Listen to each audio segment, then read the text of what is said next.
siempre. Ahí los tengo ya los dos mitos preparados. Anem a saludarlos. Albert Blaya, buen día. Buen día, ¿qué tal? ¿Cómo estás? Bueno, pues bien, dentro de lo que se puede estar, como has dicho tú, otra mañana, viendo el partido repetido, y la verdad es que últimamente no damos para disgustos, son ya muchos partidos en los que tampoco hay muchas noticias positivas que rescatar, y bueno, también es un placer que me hayas invitado con un crack como Oriol Riera, al que lo hemos visto, ¿no? Bueno, lo vi cuando era más pequeño marcar goles en Primera División, así que nada, que es también un lujo pues juntarme con futboleros como Oriol. Venga, ahí la llevas. Chupada de rifle así de entrada. Oriol Riera, buen día. Buen día. Esto ha parecido la mamada de la sotana, Sí, son estos. ¿Cómo estás, Uri? ¿Sensaciones extrañas de otro día más de este Barça? Bueno, yo creo que sensaciones un poquito, si miramos más ahora que estamos ya más fríos, ¿no? Que ha pasado ya un día y podemos analizarlo mucho más. Yo creo que al final vimos un Barça en la primera parte que está cerca de lo que nos gustaría encontrarlo esta temporada. Es decir, no como nos gustaría un Barça en un futuro, sino nos gustaría mucho mejor. Esto está clarísimo. Pero sí que en una primera parte, para mí, mi modo de entenderlo, cerca de lo que me gustaría tenerlo esta temporada, con lo que tenemos, con los jugadores tan jóvenes, con un proyecto que está en construcción, es decir, que vas a buscar al rival, que vas arriba a presionar, que no tienes miedo, que construyes, que intentas subsanar tus debilidades en transiciones y las resuelves, bueno, bastante bien. En cambio, una segunda parte donde vuelves al fútbol de hace unos años atrás, con mucha pausa, tienes balón, pero realmente tienes balón en zonas muy frías, tienes balón simplemente para tenerlo, no para progresar, no eres vertical como en la primera parte. Un fútbol que ya hemos visto hace muy poco tiempo. Y bueno, pues eso, ¿no? Al final hace que tenga esa sensación encontradas, ¿no? De una parte, de otra, y al final un resultado que no es bueno para el Barça. Pero dices la primera parte. ¿Vols dir, Uri, que no fueron los primeros 15 minutos del mejor Barça y que después ya se nos apagó?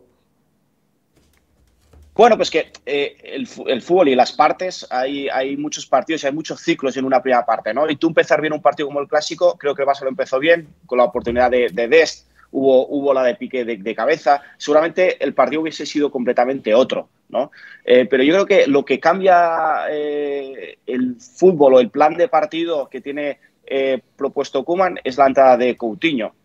Al final el problema no es Coutinho, el problema es que es un jugador diferente, que es un jugador que ya tú pasas a tener bandas, extremos que dan amplitud y que intentan progresar a través de ser más verticales, a un jugador que, bueno, desplazas a Gavi, que para mí la primera parte de Gavi estaba muy bien en el centro del campo, en la zona central, y lo pasas para banda, donde ya prácticamente de Gavi poco puedes esperar en banda, porque no es el perfil. Y al final, pues, cambias el plan de partido que tú tienes establecido y que tú te has preparado para otro, y ahí está el resultado final. Albert, ¿qué piensas de lo que está comentando Uri? Bueno, la verdad es que el primer tiempo a mí me pareció correcto, sin más tampoco. Creo que fue un buen primer tiempo, sobre todo controlando los intentos de salida de presión del Real Madrid, sobre todo muy bien sobre Karim Benzema, que creo que estuvo bastante apagado viendo sus últimos precedentes. A Vinicius costó más porque Mingueza es un jugador que es muy agresivo, y ahí se encuentra ante un futbolista que le gusta que le vengan a robar el balón para tener el espacio a la espalda. Pero creo que el Barça jugó con mucho miedo en el primer tiempo. Que la posesión de balón, creo que faltaron piezas por delante del poseedor. Muchas veces Eric García era el jugador que dividía esa primera línea del Real Madrid, pero una vez había dividido, Gavi y Frenkie de Jong siempre recibían por delante de sus pares, nunca a la espalda, y eso yo creo que facilitaba mucho las cosas para el Real Madrid. Y tampoco entendí que Ansu Fati empezase jugando por dentro y Memphis fuera, cuando para mí es al revés. De hecho, en el segundo tiempo el cambio de Koeman es y funciona muy bien, porque Memphis ganando los duelos de espaldas y poniendo de cara a Ansu, para mí era la jugada ganadora, entre comillas, del partido que tenía el Barça, sobre todo para atacar a Lucas Vázquez, que es el jugador más débil del Real Madrid. En el primer tiempo no sucedió, y creo que Koeman tampoco acertó en el costado derecho. Ahí Dest muchas veces recibía con problemas, tenía 2-3 jugadores del Real Madrid alrededor, Mingueza nunca doblaba a Serginho, quedaba como tercer central y Gavi estaba muy perdido muy diluido en esa zona. Creo que el Barça sí es cierto que controló más el partido, pero creo que la posesión no terminó de ser lo suficientemente agresiva ni con intención que pedía el partido, y ya con el 0-1 se complicó mucho más porque tenías que marcar 2 goles y el Barça estaba lejos de poder lograrlo. Sí que estoy un poco... ¿Por qué? Foli. Yo creo que hay algo por ahí. Yo creo que Koeman tenía en la cabeza un plan de partido diferente o algo que se encontraría. Y ahí Ancelotti yo creo que supo dominar muchísimo más el entendimiento o la idea de lo que se encontraría después o lo que se encontraría en el partido. Ancelotti defendió en campo propio, fue muy inteligente, sabiendo que tanto Memphis como Ansu, incluso Dest, les gusta correr al espacio y tener muchos metros detrás de la línea defensiva. Por lo tanto, él presionó, estuvo en campo propio tranquilo y a partir de ahí salió con gente descolgada como Vinicius, como Benzema, ¿no? Por eso yo creo que Koeman puso a Ansu por dentro o Memphis por fuera porque se pensaba que tendría campo para correr, y ahí creo que es no sé si a los 20-25 minutos vuelve a poner a Ansu por fuera y a Memphis dentro, porque ve que el plan de partido que tenía establecido pues no está ahí. Y ahí es el gran paradigma, ¿no? También el hecho de Frenkie de Jong, ¿no? Un Frenkie que se ha diluido entre el rum de un poquito de todo lo que ha pasado entre club, cuerpo técnico, club, Koeman, jugadores, pues todo ese trinomio, al final yo creo que Frenkie se ha visto en medio y no le ha beneficiado. Un jugador que esperamos muchísimo, que nos gusta, yo creo que todos estamos en ese perfil de que nos gusta y está aportando muy poco, pues como decía compañero, ¿no? Que al final Eric incluso tenía que conducir dividiendo porque los dos interiores no estaban fijando bien y estaban ocupando las posiciones correctas, ¿no? Pues bueno, al final yo creo que hay mucho margen de mejora, muchísimo, pero yo lo que vi, aparte con un Barça mucho más vertical, con un Barça vertical que iba hacia arriba, que Busquets empezaba si vemos las estadísticas de Busquets de los pases, casi todos son verticales, casi todos, intentando romper línea, Gavi también. Ahí falta Frenkie, que se movió en situaciones de perfil izquierdo bastante mal, es decir, incidía muy poco en el juego, pues que lo demás era muy vertical, ¿no? Yo es ese Barça que quiero ver, que cada línea de pase, que cada pase está pasando línea, ¿no? Está intentando batir esa primera línea de presión y que hace que el equipo rival vaya reculando, no el Barça de la segunda parte, que sí tiene más posesión y al final el Barça acabó con un 52% de posesión, pero es ficticio. Es ficticio porque jugó en zonas muy frías, Coutinho bajaba en zonas muy frías para jugar y a partir de ahí incides muy poco en el juego. Me ha gustado una de las cosas que esta mañana en su lupa hacía Blaya cuando hablaba del posicionamiento de los interiores y nos mostraba esto. Aquí, transición.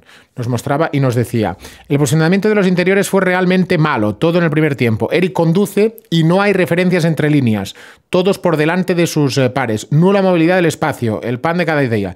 Estabas realmente calentet, Blaya.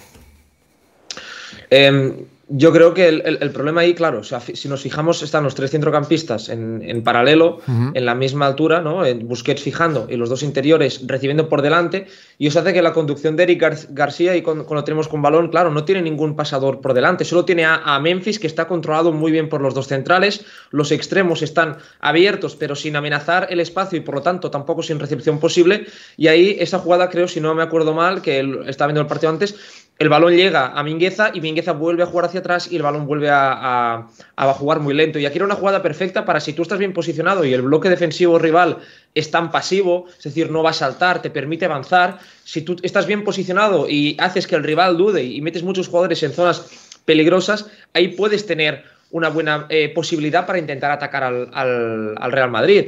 Y de nuevo veíamos ahí la posición de Memphis. Yo creo que ahí cuando recibe, claro, si tiene 2-3 jugadores alrededor suyo y hay poca amenaza, porque fijamos también la altura de los laterales, es muy baja, entonces todos los jugadores prácticamente están o a la misma altura que Eric García o un poco por detrás, porque si Eric García da un control más de balón ya supera prácticamente a los interiores, y por delante solo hay 3 tíos del Barça, ¿no? Que dicen también por el chat, es que Al final esa inferioridad numérica termina derivando en una inferioridad posicional del Barça que se repitió a lo largo del primer tiempo. Creo que en el segundo tiempo la entrada de Coutinho, pese a que Coutinho es un jugador que ralentiza mucho las jugadas, mejoró al Barça porque tuvo un jugador extra por dentro y Ansu Fati al jugar por izquierda ya tuviste esa ficha, ¿no?, que te permite acercarte mucho más a la portería contraria.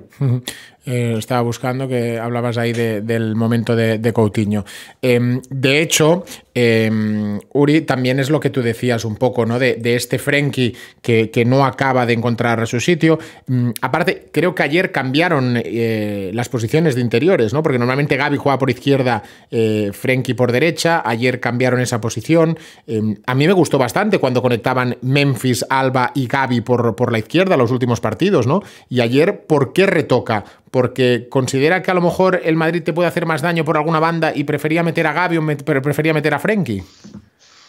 Sí, entiendo que el cambio de interiores, yo no logro entender el porqué, pero yo entiendo que es incluso el cambio Eric Piqué, que también los cambió de lado al final, y es el plan de partido que él tendría por alguna amenaza o por una debilidad del equipo rival, y a partir de ahí pues los cambia. Pero más allá del posicionamiento de los interiores, casi siempre en circulación de balón había la posibilidad de pasar por dentro, pero pasar por dentro por Busquets. Al final, cuando tú logras pasar por dentro, cuando progresa Eric o tiene Mingueza, tienes los laterales, en vez de intentar circular y pasar directamente a Gavi o a Frenkie, pasas por dentro por Busquets, ya obligas a tener que salir a la línea defensiva. Al final, cuando las dos líneas de 4 que tenía el Madrid, cuando Rodrigo bajaba, había muy poco espacio entre ellas. Y es muy difícil que sus interiores intenten coger balón ahí. Por lo tanto, cuando tú pasas por dentro a través de Busquets, intentas generar, ¿no?, ese espacio, intentas generar espacio entre las dos líneas para que pueda circular el balón por ahí y a partir de ahí ser mucho más vertical. Yo sobre lo que decía de Coutinho, sí, Coutinho jugó un buen partido, Coutinho estuvo bien, pero lo que te aporta Coutinho, que al final es un jugador que cuando juega casi todo el juego pasa por él, son jugadores que, como cuando estaba Messi, ¿no?, que todo el juego pasaba por él, son prototipo de jugadores que hacen que ese equipo juegue a su manera. ¿Qué pasa? Que con Coutinho el equipo pierde mucha verticalidad, muchísima, porque al final ralentiza mucho más el juego, es un juego mucho más pausado. Y a mí particularmente me gusta ver ese Barça mucho más vertical, ese Barça de la primera parte, ese Barça que aun siendo impreciso en metros finales lo intenta, ese Barça que es más anárquico en posesión de balón, esa anarquía controlada, ¿no? Mucho más que Frenkie le cuesta. Vimos un gráfico ahí en Gol a Gol donde Frenkie se había movido solo en el perfil izquierdo, no había tocado perfil derecho prácticamente nada. No acaba de encontrar ese sitio y esa anarquía junto con Gavi que se necesita para un interior, que aparezca, desaparezca, que aparezca en el otro lado y que a partir de ahí pues se reorganicen detrás de balón siempre, ¿no? A mí me falta ver eso, no un Frenkie que viene a recibir el balón casi a quitársela a Busquets o quitársela a Gavi para buscarla, sino no ese Frenkie que solo es lucha, pero le cuesta entender el juego, entender el espacio, porque la comprensión que tiene Gavi del espacio es un espectáculo, pero la que tiene Frenkie ahora a la aparición de Gavi creo que hace que entendamos que Frenkie no lo entiende tan bien, ¿no? Y eso es lo que a mí me gustaría ver. Decías que sí con lo de Coutinho, Blaya.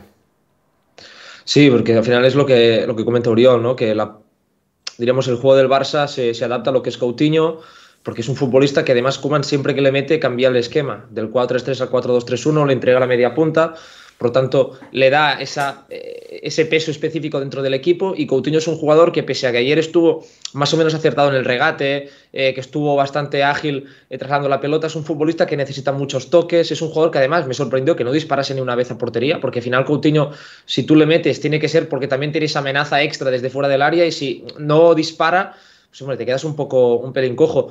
Pero creo que al Barça no le sale a cuenta con lo que comentaba Oriol. Yo creo que lo que intentaba Koeman con De Jong en izquierda era al final meter al jugador, diríamos, con más capacidad para trasladar la pelota con más agresivo con balón en el sector más débil del Real Madrid, con Lucas Vázquez y con Ansu Fati, juntarlos ahí para intentar que Frenkie de Jong pudiese romper en ese sector. Lo que pasa es que de Jong se supo después del partido que estaba lesionado, no sé hasta qué punto sus molestias le impidieron estar al máximo nivel, y también que recibió muy arriba. O sea, al final de Jong, es lo que comentaba, o sea, no tiene que recibir fijando como si fuese Andrés Iniesta, porque no lo es, tiene que recibir abajo y trasladar la pelota hacia arriba. Para jugar ahí fijado arriba no te vale, o sea, de Jong ahí es un jugador que es gris y que no te transmite prácticamente nada. De hecho, ayer fue el primer partido en toda la temporada donde no hizo ningún regate, donde tampoco dio ningún pase clave. Estuvo muy apático Frenkie de Jong, pero también en base al posicionamiento inicial. Lo mejor era mantener a Gavi en ese costado y a Frenkie de Jong en el otro, que es en el que mejor está funcionando en el Barça, y el tocarlo y el reajustarlo no le dio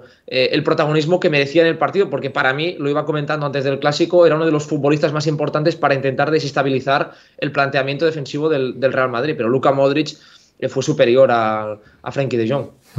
Una sensación de un partido que para mí creo que fue de los peores clásicos que hemos visto en los últimos tiempos. Sí. Y no sé, Uri, si la sensación de que si el Madrid no hubiera sido un Madrid tan puruc, tan cagón, que le decimos los catalanes, le podía haber hecho un poquito más de daño al Barça. El Madrid, al final, el Madrid es un club donde no necesita jugar bien para ganar ni para contentar absolutamente a nadie. Es un club de resultado, un club que busca ese resultado final que le dé esa victoria y le da absolutamente igual todo. El planteamiento del Madrid fue excelente y apretó cuando tuvo que apretar. Incluso en la segunda parte, momentos donde estaba con 2 líneas de 4 defendiendo un campo propio muy bajo, cuando quiso apretar y salir rápido y generar ocasiones, lo hizo. Y era un equipo que se sentía cómodo defendiendo ahí sin ningún tipo de presión, pues porque por idiosincrasia de club y por manera de entender del aficionado no necesita hacer eso.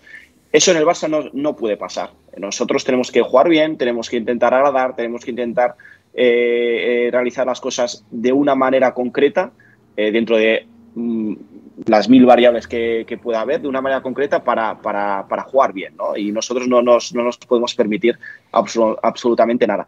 Pero es eso, yo creo que vi un Madrid, dentro de que el Madrid no está bien, porque a nivel defensivo es un desastre, porque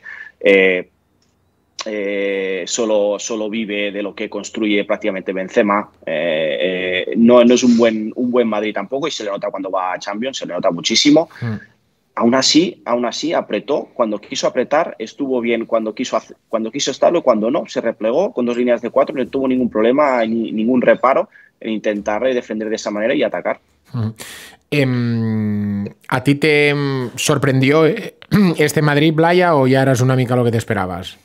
No, a mí para nada. Creo que yo esperaba, de hecho, que el Real Madrid no presionase. De hecho, creo que puse también en el hilo las 2 únicas veces que el Real Madrid fue realmente a apretar arriba. El Barça le generó ocasiones de gol. La primera en el primer tiempo fue al disparo de Serginho Dest. Nace de una salida de balón del Barça en un reinicio, un saque de puerta. El Madrid se planta en campo contrario con una presión muy agresiva, deja un 3 contra 3 en última línea. Ter Stegen encuentra a Memphis Depay, que controla, y a partir de ahí se genera la situación de gol. El Real Madrid viene presionando muy mal. El día del Villarreal, el día del Español, son partidos en los que el Real Madrid no gana y sobre todo también por su presión, porque no la controla. De hecho, Ancelotti lo que decide hacer es, muy inteligentemente, retroceder líneas, intentar ser un equipo mucho más pasivo y darlo todo a que Vinicius la liase, que al final el primer tiempo sobre todo fue así, en el segundo ya no tanto, pero ya tenía el 0-1. Y luego también en el segundo tiempo hay algunas jugadas donde el Real Madrid va a presionar un poco, pero el Barça con apenas un par de pases era capaz de desestabilizar esa presión. Entonces yo creo que el Real Madrid al final no necesitaba ir a presionar para dominar el partido, porque de hecho el Barça cuando más está sufriendo es cuando se encuentra bloques medios como el día del Dinamo. Sí, es que el día del Dinamo lo comentamos, y el Real Madrid no tiene que hacer nada más, que el Barça se vaya ahogando, diríamos, en su propia imagen, porque es un equipo que antes de jugar contra un rival tiene que entenderse a sí mismo, y de momento no lo está logrando. Entonces a eso el rival le simplifica mucho la tarea, porque tiene que cerrar en un bloque medio muy pasivo, que tampoco es muy exigente, y a partir de ahí, con 2-3 movimientos muy sencillos, el rival es capaz de llegar a la portería contraria. Ayer, en el primer tiempo, lo que veíamos mucho era que el Barça presionaba, pero dejaba a David Álava completamente solo, que eso tampoco lo entiendo, porque David Álava es el mejor central que tiene el Real Madrid en salida de balón, y para mí top 3 mundial. es un futbolista ultra decisivo con pelota y dejabas a Militao apretado con Ansu, que tampoco lo entiendo, y a partir de ahí Álava en el sector de Vinicius te atraían un poco, te buscaban al espacio y te generaban una ocasión con apenas un pase vertical. La presión del Barça es deficiente, ya lo sabemos. Los interiores tienen que hacer recorridos muy largos y luego no se les puede exigir cuando reciben el balón que sean súper creativos, porque si estamos hablando de que tienen que hacer esfuerzos de 50, 60 metros, luego no le puedes pedir a Gavi que esté súper fino con la pelota porque es muy difícil, cuando además adelante tiene jugadores como Kroos, como Modric o como Casemiro, que además de ser súper buenos, ultra clases mundiales, tienen mucha más experiencia que él. Entonces, son cosas que las vas sumando y tampoco no las termino de entender, y el resultado tampoco favorece a lo que ha sido el plan, porque al final has perdido, y es cierto que el Barça tuvo alguna ocasión, pero creo que el partido del Madrid era para que el Barça pudiese hacer mucho más, porque el partido del Madrid fue muy pobre también. Riera, jo no sé com aquest noi té aquest coneixement. Tiene más conocimiento Blaya que Koeman. No, es que realmente todo lo que dice es tal cual, es acertado. Al final, una gran debilidad del Barça, pero ya no del Barça, del propio modelo, es que si tú no eres capaz de presionar arriba y presionar bien, vas a ser deficiente a la hora de defender. ¿Por qué? Pues porque tienes la línea muy alta, porque juegas con un pivote que a los costados puedes sufrir muchísimo, y al final casi siempre en la presión del Barça vemos el jugador pasivo, el del otro lado, el extremo del otro lado, que casi siempre tendría que estar atacando entre dos aguas, ¿no? Entre su lateral y el central opuesto, y nunca está. Vemos a un delantero que casi siempre se tiene que estar defendiendo a los dos centrales, cuando no debería ser así, cuando entre los dos extremos y el delantero tendrían que hacer una presión para estar defendiendo a los cuatro. Prácticamente siempre el opuesto tenía que estar amenazando altura, amenazando a central opuesto, y nunca sucede. Cuando eso pasa, haces que jugadores de dentro, como los interiores, como Frankie o como Gavi, tengan que hacer recorridos muy grandes para subsanar una deficiencia, ¿no? Y ese es un gran problema del Barça. Por eso, cuando hablo de que Ancelotti le ganó la batalla a Koeman en el planteamiento, porque luego en el campo puede pasar mil cosas, ¿no? Y a lo mejor hay una expulsión en minuto 5 y el planteamiento se te va a la mierda, hablando clara. Pero es que Ancelotti supo ver cuáles eran sus debilidades y el Barça no las está viendo. Y si tú no te puedes permitir eso, y más ahora que no tienes a Messi, que Messi te subsanaba cualquier problema con balón, no lo tienes. Por lo tanto, tienes que ser muy, muy, muy correcto y muy fino en esas presiones, en ese manejo con balón. Todo lo que sea con balón y sin balón tienes que ser muy purista, tienes que ser hilar muy fino, viendo las debilidades del rival, porque en cada partido puedes tener variantes sobre una misma base, puedes apretar menos, ser más amenazante, menos amenazante, pero no puede ser que un interior apuesto, sobre lo que comentaba Blaya, no esté amenazando central. Es que Álava no puede salir con balón. Álava tiene que tener la presión del delantero centro. Y el otro extremo, el opuesto, tiene que estar amenazando Militao, amenazando central opuesto. Y a partir de ahí que te hacen un cambio de juego... Com jugueu amb les peces, putes. Sí. No, vull dir, és que és molt gràfic lo que estás explicando, es muy gráfico. Claro, que al final te cambian el juego de lado a lado, pues los aplaudes, reculas en diagonal y te haces duro dentro. Pero, ostras, es que hay cosas en el modelo que no te puedes permitir. Y ayer, con un mal Madrid, haciendo una muy buena presión, yo creo que te podrías haber ido en la primera parte ganando o estando mucho mejor de lo que has estado, ¿no? Totalmente. Simplemente por esto. Gerard, por favor, dile a Oriol, gracias por acercarnos a pasar de estas tardes tan buenas en un Santo Domingo. En Santo Domingo, de gente del Alcorcón. Sí. Gente del Alcorcón que te está dando las gracias de lo que fue por allá. Miércoles 7 de la tarde, Rayo Barça. Em foto les mans al cap ja, Blaya, o cap a on anem? Cuidado. ¿Qué digo? Ya está Riera también. No me jodas, por favor. Blaya. Es que el Rayo de Iraola es un equipazo, ¿eh? Para mí, junto con el Osasuna de Arrasate, son las dos revelaciones de este inicio de liga. Y además es el típico equipo que con lo que tiene le puede hacer mucho daño al Barça, porque es el equipo vertical, ritmo de juego muy alto, que va a ir a presionar, que no va a renunciar a su forma de jugar, con los laterales que van a proyectarse una y otra vez, que van a castigar cada pérdida del Barça, y estamos viendo que el Barça cada pérdida la sufre como si fuese prácticamente un gol en contra, ¿no? Entonces, a partir de ahí, el Rayo de Iraola, además es un equipo alegre que va a jugar en casa, con Radamel Falcao dentro del área, que de rematar sabe un rato, pues el Barça va a tener que estar muy atento, y es un partido, además, que a lo mejor la gente, bueno, ahora han pasado como los partidos más importantes, ¿no? El Real Madrid, el Atlético, pero es que ahora vienen partidos que son teóricamente más asequibles, pero contra rivales que están muy bien también, y contra equipos que te pueden exigir mucho y que como no salgas al 200%, te pueden pasar por encima, porque el Rayo es un equipo que ya ha demostrado en este inicio de liga que tiene muchas cosas para hacer daño a grandes equipos. Entonces yo creo que va a ser un partido muy difícil, que el Barça necesita sobre todo empezar bien el partido, porque esto es algo que en liga contra el Atlético se empieza perdiendo, contra el Real Madrid se empieza perdiendo, contra el Granada se empieza perdiendo, contra el Cádiz ni perdiendo ni ganando, o sea, 0-0. Entonces sería de agradecer que algún partido de liga el Barça hiciese el primer gesto para la victoria, ¿no? Un gol o una buena salida de balón, por lo menos, porque el Rayo, como te apriete muy arriba, te puede buscar muchos problemas. Yo creo que va a ser un partido complejo, pero confío en que el Barça tome nota y pueda corregir algunos de los problemas y por lo menos intentar hacer un buen partido en Vallecas, porque la verdad es que una victoria ahí sería muy importante, porque estamos pensando, pero es que el liderato está a 5 puntos. O sea, todo lo mal que está el Barça no es que esté a 11 puntos del primer clasificado, que es lo que pasaba el año pasado contra el Atlético de Madrid. Este año está habiendo mucha más igualdad, muchos equipos están perdiendo puntos. Ayer veíamos el partido en el Wanda entre el Atlético de Madrid y la Real Sociedad. Por lo tanto, creo que un buen partido, una buena dinámica del Barça, como la tuvo el año pasado a partir de enero, te vuelve a reenganchar, ¿no? Un poco hacia arriba, y el Barça no puede desaprovechar más oportunidades ya. Uri, tú también tú ya me estás cagando para... Cuidado. Hostia. Mira, yo soy de los que creo que el Rayo, sus grandes fortalezas son las grandes debilidades que tiene el Barça actualmente. Muy bien, gracias Uriol. Gracias Uriol. No, gracias Uriol, nos vamos ya mañana. Es broma. Pero al final todo depende del Barça.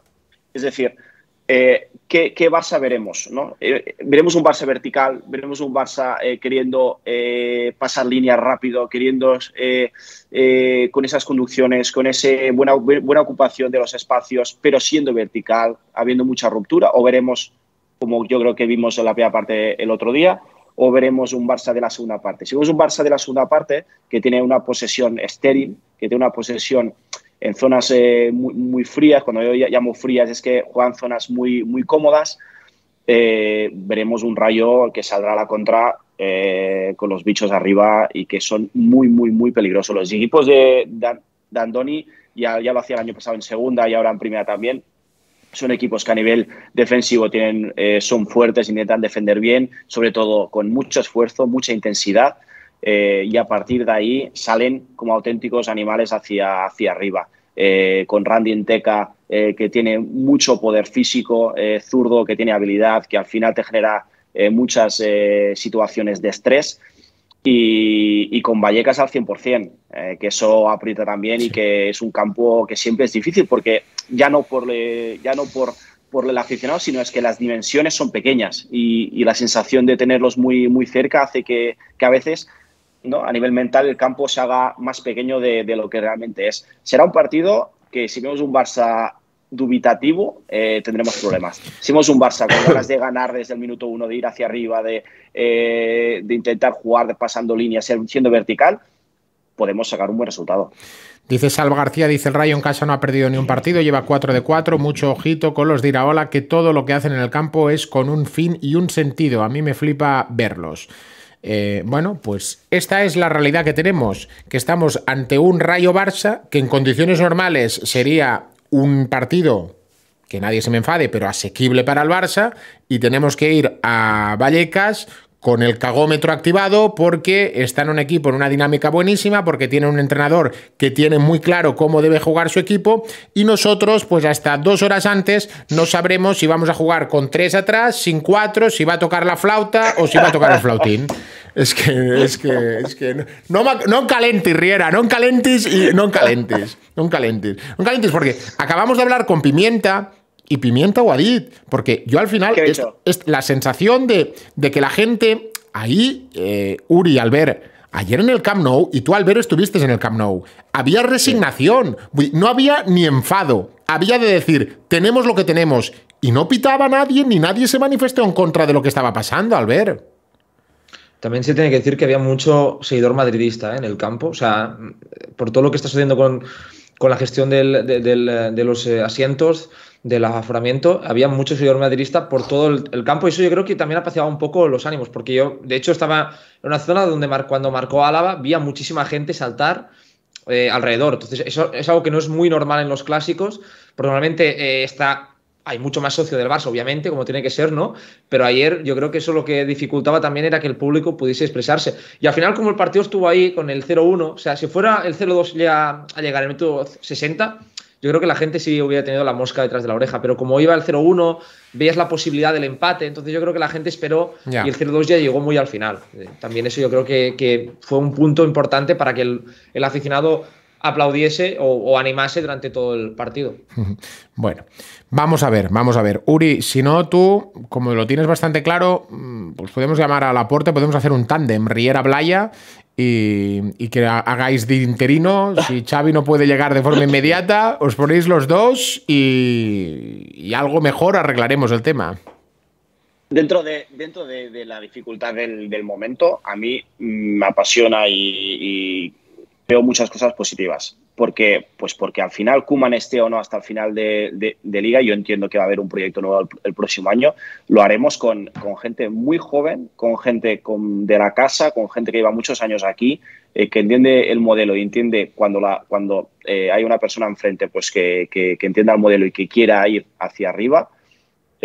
Van a estar en unas condiciones diferentes a lo que están ahora. Un chico 17, 18 años, 19, 20, que lleva un año en primera división con 20, 25 partidos, 30 partidos, los que sean, te aseguro que el próximo año va a ser otro jugador, con mucho más empaque, con mucho más liderazgo, con mucho entendimiento del juego a nivel profesional mucho más alto. O sea que dentro de todo hay cosas positivas y ahora pues si vamos a Vallecas y tendrá el cagazo, pues va a ser normal.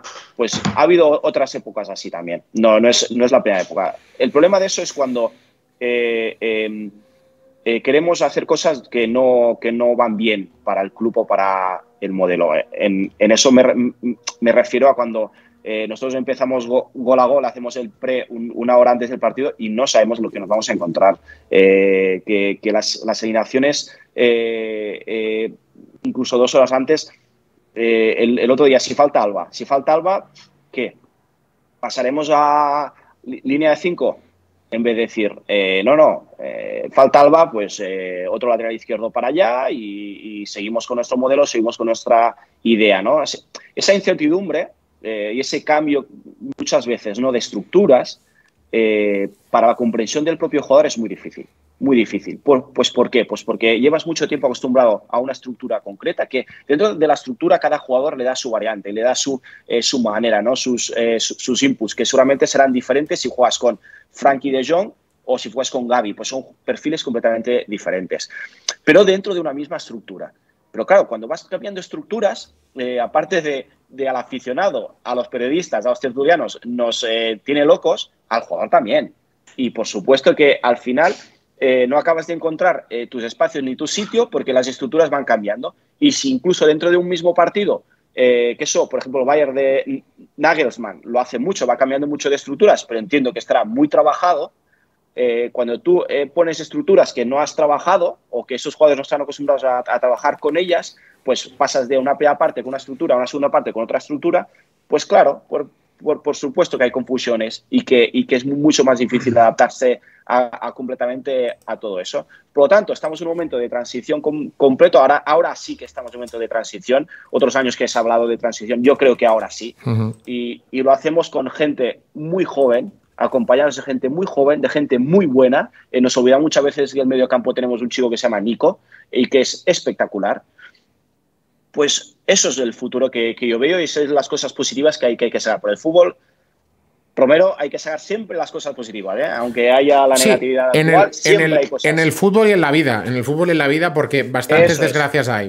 En eso estoy muy de acuerdo contigo. Pero una cosa no quita la otra, y es esta sensación de decir, bueno, pues vas con el cagazo a todos los sitios porque no estamos muy mal acostumbrados. Aquí hay gente muy joven que está muy mal acostumbrada y que ha vivido muy bien y ha visto siempre el Barça ganar, y ahora pues ve que hace 3 clásicos que palmas y que cada partido grande te ponen el culete fino. Per tant, Romero, hay que contarles la chilena de Rivaldo contra el Valencia, que nos metía en Champions. Hay que contarle otras épocas donde el Barça ha sufrido para entrar en Champions, donde ha sufrido para ganar y estar arriba, y nos hemos acostumbrado a una época que los que estamos más fuera, ¿no?, que vemos el fútbol un poquito más racional, ¿no?, ya lo decíamos, es que estamos en una época que no la volveremos a vivir y que nos daremos cuenta cuando pase, y cuando toda esta generación se vaya o se vaya yendo, como está pasando ahora, nos acordaremos de todo aquello, y que aquello era